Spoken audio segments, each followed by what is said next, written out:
Sok bisa hari ini, tapi saya sih masih beritikat baik lah, ya kan, gentleman lah, kayak Pak Ketua Satgas BLBI, klarifikasi clear, jangan yang bersangkutan ngomong di TV ngebulet terus pakai bilang isu fakta siapa dia.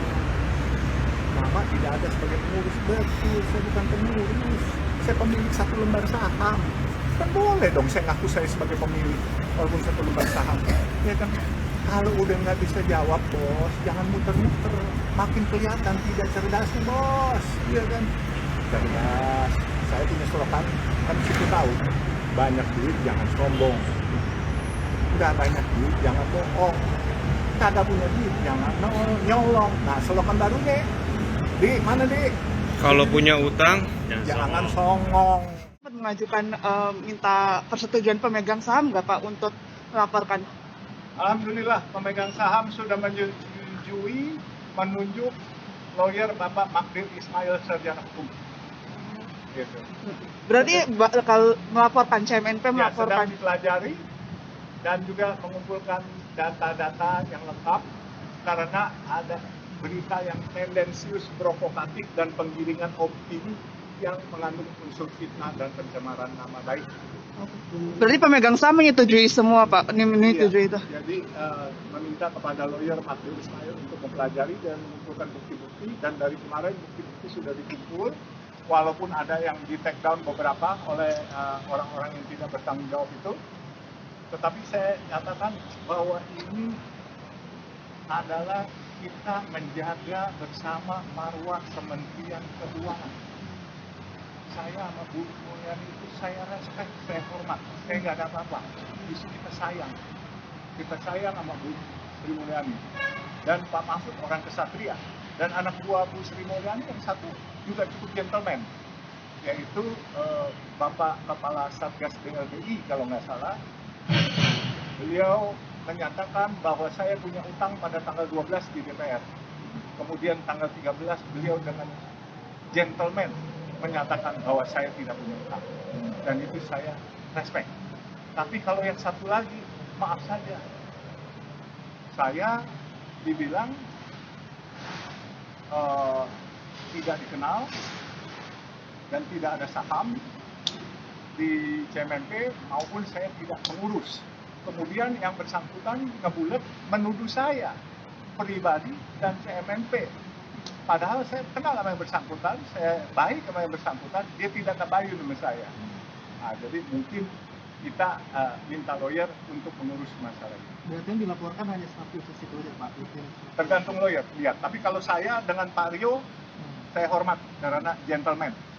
Ya, makanya saya sayang sama Kementerian Keuangan. Kita harus jaga Kementerian Keuangan punya marwah. Ibu Sri Mulyani yang hebat, jujur, amanah, kita harus jaga. Jangan dikelilingi oleh anak buah yang asbun, yang asal nyablak, yang kadang-kala matanya rada rabun-rabun ayam. Masa kagak lihat saya punya saham atau apa gitu, terus dia bilang saya bukan pengurus, terus selama ini saya bertindak atas nama siapa? Walaupun sih saya punya pangkalan doang, jujur. Kadang-kala kalau malam saya jadi OB. Pak, maaf, tapi Pak, katanya Bapak bukan pemilik saham. Tadi buktinya Bapak jual nasi kuning. Ini Pak, pakai rok aja kalau bohong, Pak. Hah? Ini saya bawain rok. Kalau Bapak bohong, pakai rok aja, Pak. Rok apaan nih? Hah? Katanya Bapak bukan pemilik saham. Nah, yang pakai rok bukan gue. Gue mau tanya wartawan, gue selama ini ngomong jujur nggak nih? Bukan gue dong yang pakai rok yang sebelah sono, kali bukan gue.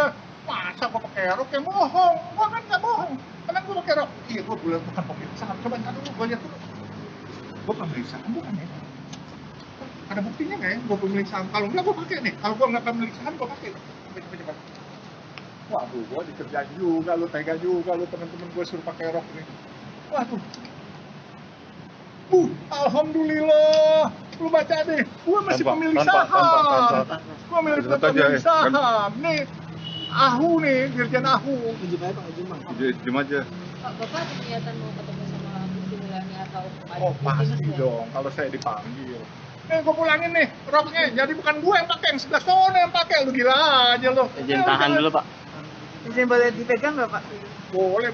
Nggak di atasin Pak, biar kembang kenapa? Nih buat lu yang telah menghina gua kasih 800 miliar buat jajan sono. Iya kan? Pak. Enggak apa-apa, gue Pak, santai Pak. innallaha maha sabirin. Orang sabar kekasih Allah. Ya kan bodo amat. Mau pakai rok kan, mau pakai celana panjang, yang penting gua amanah. Lu lihat nih, ini di sini belum. Tahan di sini dulu, Pak. Taruh di dada. Kalau di dada saya kesakitan sama gue. Ya mau pinjol. Gak mau pinjol lu, gila lu. Tentang dagang nasi kuning aja lu. Itu namanya siapa tuh? Si Ucup tuh namanya. Ada nggak nama Ucup? Wah, ada si Ucup.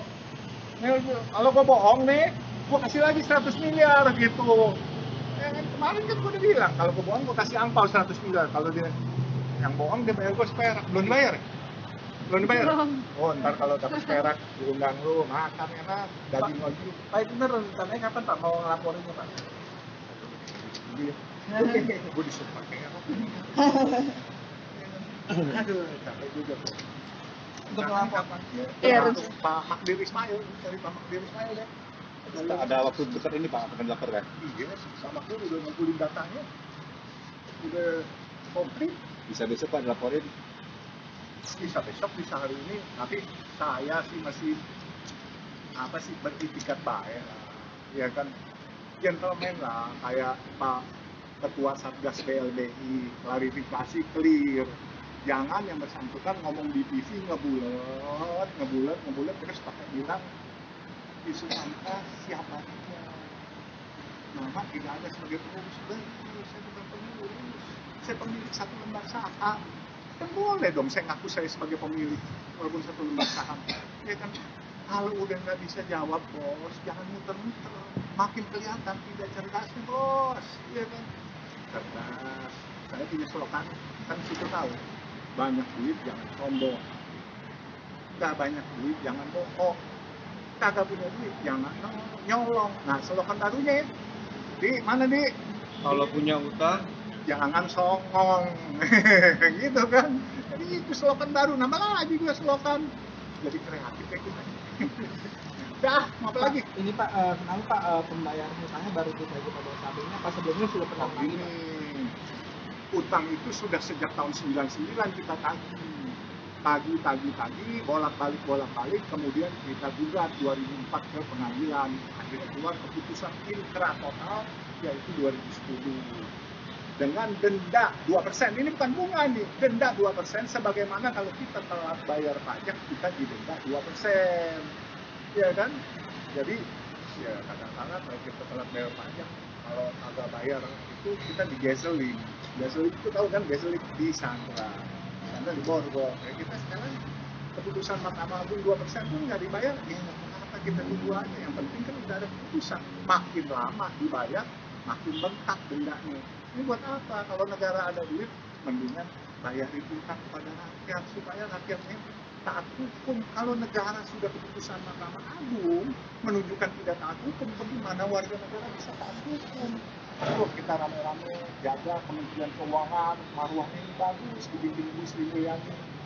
Jangan ada anasir-anasir yang tukang ngebohongin Bu Sri Mulyani, anasir-anasir yang tidak cerdas, yang memberikan informasi yang salah, sampai akhirnya korek-korek isu fakta tidak punya saham. Itu negara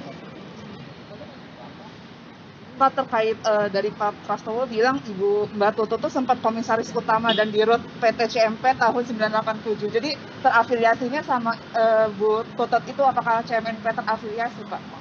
Kan keputusan Mahkamah Agung itu sudah membuktikan tidak ada afiliasi, makanya diperintahkan bayar. Jadi kalau keputusan tertinggi dari lembaga hukum di Indonesia ini mau diingkari lagi, kan sebaik apalagi kalau orang hukum yang ngomong. Ini saya gitu.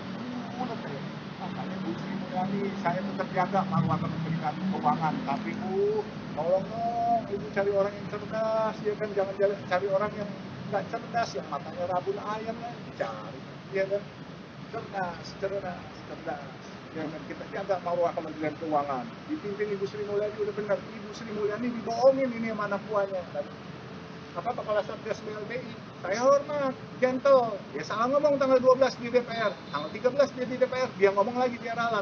Jadi saya menghimbau lah, teman yang satu ini jangan ngebulat, saya himbau, gentleman, kayak Pak Rio ya.